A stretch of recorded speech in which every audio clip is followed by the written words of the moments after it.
Hey guys, Vazzy back here, and today it is time for episode 3 of our retro franchise mode here with the Edmonton Oilers. So again, we are in NHL 15. We're at the current halfway point of the first season, sitting at a record of 19, 17, and 5. As we look ahead to the future draft, we definitely want to try and end up with a guy like McDavid if possible. If not, Matthew Barzal or a couple other good prospects in there. Nothing has really changed here with the lineup. We just signed Saku Koivu. Other than that, it is the base Oilers roster.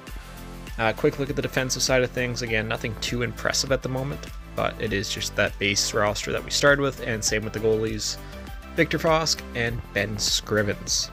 So that is more or less what we are looking at here at the halfway point. So with all of that being said, let us get into the simulation and let's finish off this season. We'll jump into the first game here against the Blackhawks because it's the first game. 2-0 for them. Andrew Shaw, Nicholas Jarmelson. Second period, Jarmelson gets another. Nikitin gets one for us. We end up tying it in the third. Purcell Pouliot, but the Hawks, Brad Richard wins it in overtime. So we dropped the first game of this episode here in overtime to the Blackhawks. Again, I'm not too worried about it. Kind of hope our team tanks over the next little bit, just to improve that draft pick selection. We'll see. I might end up making some trades here. We'll see how the teams perform and kind of go from there anyway. Up against the Panthers here, we faced them twice this week. We beat them the first game 2-1 at home in Edmonton. Up next here against the St. Louis Blues in St. Louis. I still have Stastny back on that team. Adam Pardy on waivers. He's 30 years old at this point. No potential left. I don't think we need Adam Pardy here from the Jets. Still remember his helmet getting stolen against the Blackhawks that one game. It's hilarious. Up against the Tampa Bay Lightning here in Tampa. We beat them 3-2. And then going up against the Florida Panthers, as it appears we are on, I guess, the Florida road trip. Andrew McWilliamson from Toronto. No, we don't need him. As they sit 19, 17, and 6, the Panthers do, with Luongo and UC Jokinen on the team. We do lose to the Panthers 4-1. Going up next here against the Washington Capitals. I think we might have to make a couple of trades. I don't know.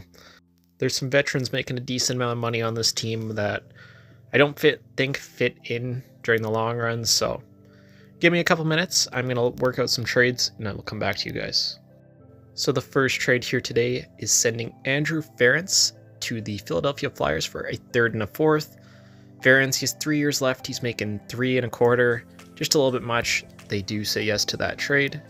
And the second trade I was looking at here today is trading Mark Fane to the Wild for a fourth.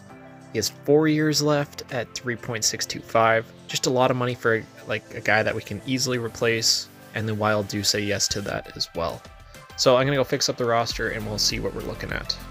So looking at the roster here in franchise mode, nothing here, at least on the forward core, has changed.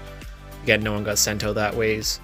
But Martin Marincin and Oscar Klefbom do make their way into the lineup here now. Again, Klefbom, 4-star gold defenseman. There's definitely room for him to grow. Martin Marincin, 3.5-star green potential. So there's room for both these guys to get better. So that was another reason why I wanted to trade out some of the guys that are a little bit older and making a little bit more money anyways. So I think it's a good call. Hopefully it'll bring the team down a little bit as well. That would definitely not be a total negative. As I see, actually, we're approaching the NHL All-Star Game here the coming Sunday. That's something that another one of these things in these old games that EA has to add back is Holzer. No, we don't need him. But they did it, and it was just so, such an easy way they did it. It's literally just an extra game. Take a player from each franchise that's doing really good. As the Leafs have another waiver guy. Throwing a lot of guys on waivers here, but who knows? Again, I think this was the last year that we had the All-Star Game here. We'll see who our representative is from the Oilers. So no one on the first line, or the second, or the third. We have Nail Yakupov is our all-star representation for this year. I assume that's going to be it. No goalies, no defensemen, no. So Nail Yakupov is going to the all-star game for the Edmonton Oilers. I bet you didn't think I would be saying that at the start of the series. But hey, you never know in these games. So again, let's just try and get this season done. We're not in a rush at all, but again, there's not really too much to look at here during the season. Post the All-Star game here, we do beat the Minnesota Wild. Going up against the Sabres, obviously in real life, this was the battle of the two bottom teams. Back in the day, Sabres were absolutely horrible. As we get two Rangers players, Eric Bolton, no. We don't need either of those guys. But yeah, it was a battle of two really bad teams back in the day. If you guys do remember, we do beat them this year, at least this go-around. We lose to the Flames 4-2. There's Hal Gill on the Red Wings. At this point, we don't need him. He's probably going to retire in the offseason anyway. 3 games here up against the Sharks, the Penguins, and the Toronto Maple Leafs. Brett Burns and his 28 goals. I wonder if he's still a forward or defenseman in this game, because obviously he made that transition a little bit later in his career. I'm not too sure what he would be set as in this game, as we drop the game to the Pittsburgh Penguins 4-2 as well, sitting at a record of 24, 22, and 6 against the Toronto Maple Leafs, and Kessel's 38 goals. He's pulling a modern-day Matthews, that's for sure. We do lose to the Maple Leafs in the last game here of the back-to-back before we switch out the goalies. They actually just saw their Fosk was out for like 7 weeks, so not too sure who they called up. I'm guessing Skirvins has been getting the majority of these starts here. Let's see who got called up from the minors. Richard Bachman. Haven't heard that name in quite a while as well. Remember, he was a pretty good prospect at one point.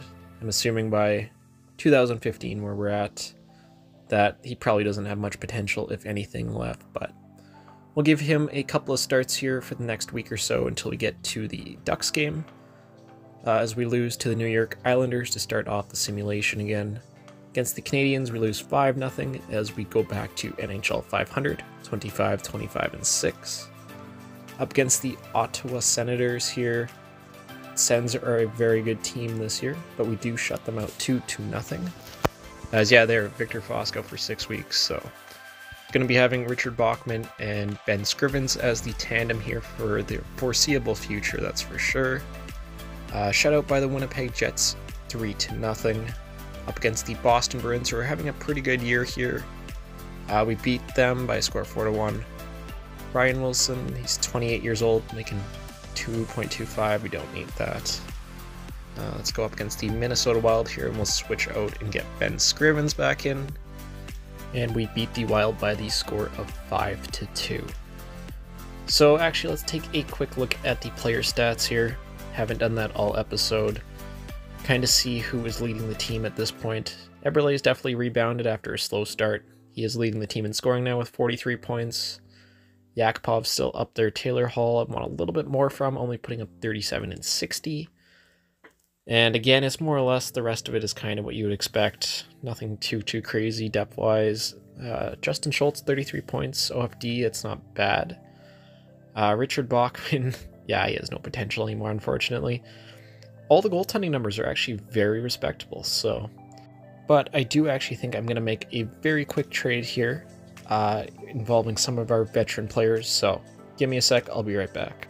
So this was actually going to be a bit of a larger trade, but didn't end up working out. We're just going to be sending Saku Koivu to the Boston Bruins for a third. Definitely not a place I don't think a lot of us can see him playing in, but they have about the same amount of value. Boston looking to load up, going to the playoff run. I'm just going to go fix up the lines here quick. I'll probably just call up Arcobello, something like that.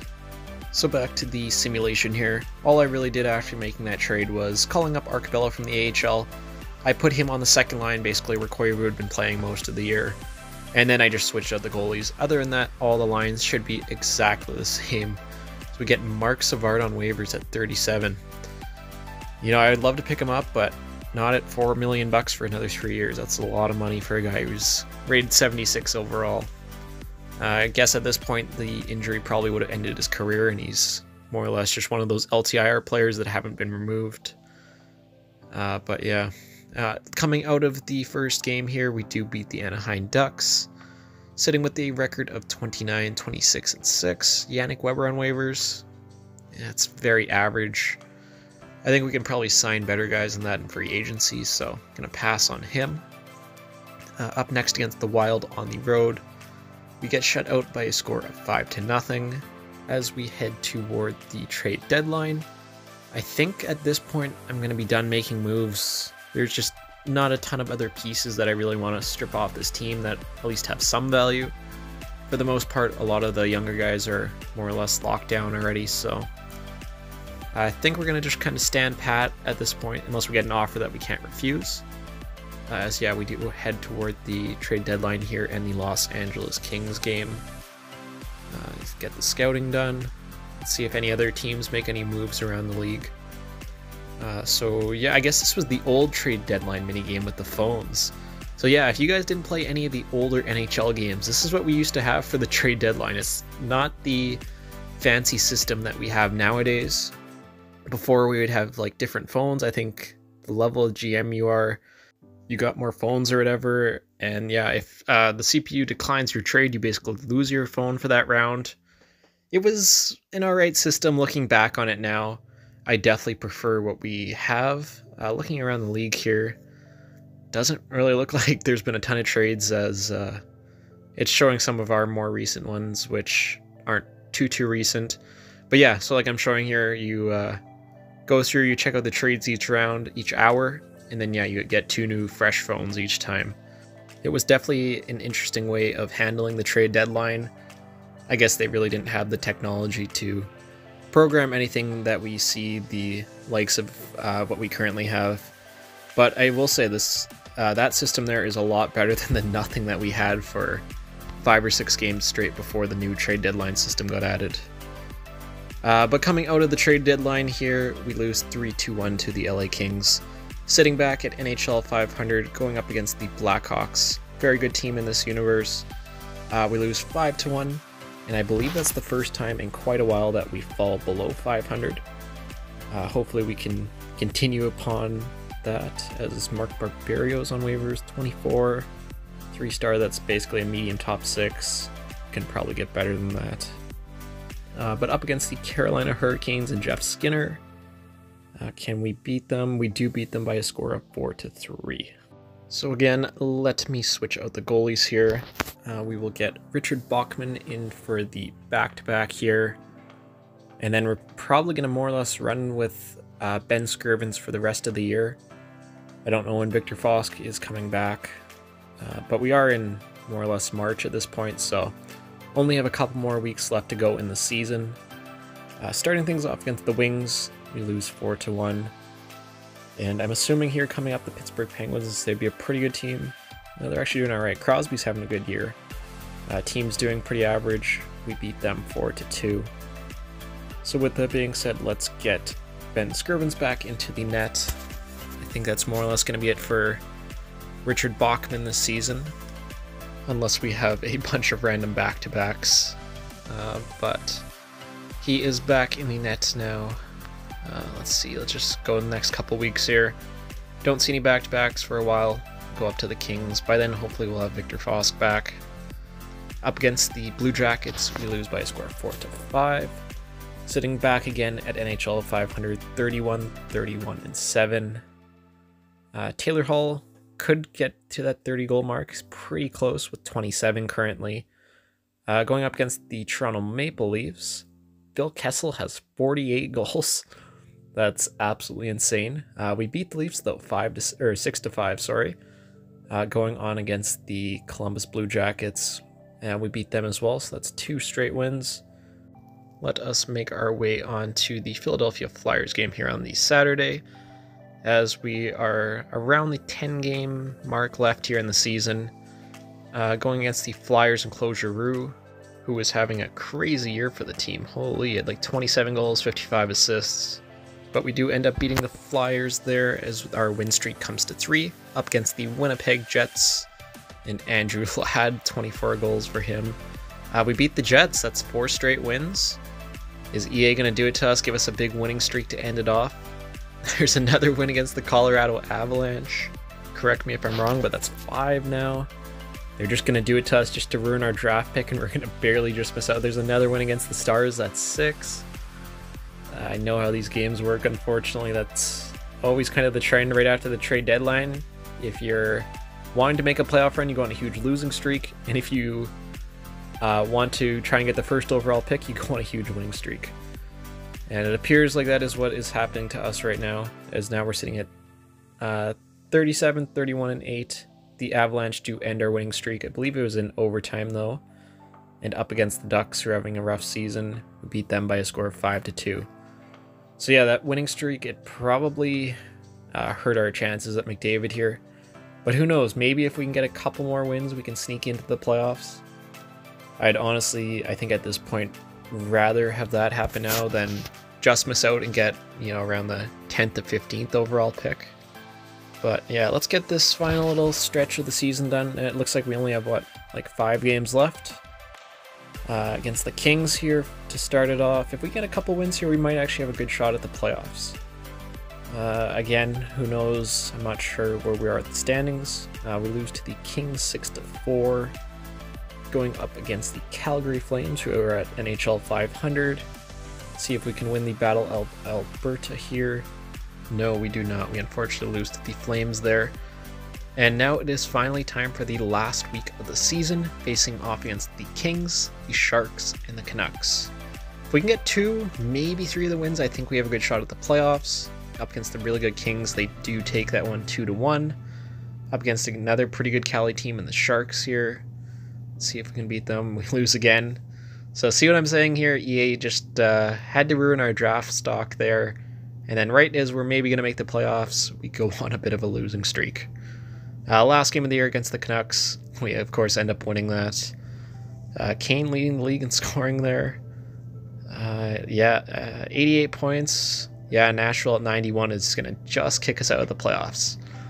So I'm not sure if we're the last team to just make it out, but it's we're the last team to just miss out in the West. I'm not sure about the East anyway. It is what it is. Let's take a final look at the player stats. I really don't care to look at the team stats right now. I think we more or less know where we finished. Arcabello actually did pretty good after his call-up, 12 and 22. Eberle finishes as our leading scorer. Yeah, Hall at 60, I would want a little bit more. Yakupov 55, that's actually pretty good for him. And then there's just a real drop-off of everyone else, unfortunately. So I guess that's something in the off-season. Just probably for agency, maybe some trades. Look to improve the bottom 6 a little bit more. Goaltending-wise, yeah, the goalies are actually pretty solid. Those are pretty good numbers overall for both of them. But with that all being said, I am going to sim to the end of the playoffs here, because I'm sure it's going to take a while with this game, and I will catch up with you guys when I find out who won the Stanley Cup. So I have finally just got to the end of the Stanley Cup Finals, and this year the San Jose Sharks won the Stanley Cup. That is their first one in franchise history. So now that that is all done, look at retired players, maybe see if we can get the draft order, see if maybe we can get some lottery luck. I doubt it, but let's close out this video, take a look at those things, and then next episode we'll do the draft and free agency and get everything set up for year number 2. So we're coming up to the prospects games. It's another thing that's been removed in current titles. Not a big thing, but wouldn't mind seeing it come back. Top 5 picks. It's not good when I haven't heard of any of those names. And what do we have here? Retired players. Let's see who we have. Daniel Alfredson. Yager retires. That's hilarious. In NHL 15 he's retiring, where in real life he's still going, as we all know. A lot of pretty big names on this list. It's just defensively where the goaltenders. There they are. So we have, not too bad, Nabokov, Habibulin, a couple of Bolts legends there. But the last thing here I actually wanted to remember to do, it doesn't actually look like we're getting a draft order, which sucks, and I don't really want to simulate too much farther here in case I start the draft. Let's take a look at the scouting reports and all of that, see what the consensus kind of is around the NHL. What do we got? So Nicholas Milosh still supposed to go number 1? Connor McDavid is scouted at number 6, guys. I think there's a real possibility that we trade up to just try and get him. I don't know why he's not a consensus number 1. That is crazy. And yeah, Barzell right behind him at 7. connecting there. That's so crazy. I thought for sure he'd be, at the end of the season anyway, scouted to be the #1 player. Tegan Satcher supposed to go #2. It's a very interesting draft. That just makes it a lot more interesting. Take a look at what happened in the prospect game. So McDavid, he had the most points, 2 assists, 71 overall. I think we're going to have to make a trade and trade up to at least pick number 5, 4 or 5, somewhere in there, and try and pick up McDavid, because it seems like we might be getting him a little bit later than first expected. But overall, I do think that is going to do it for today's video of my Edmonton Oilers retro franchise mode. Definitely tune in for the next one. We're going to have a very interesting NHL draft episode. But until then, I will see you all in the next video.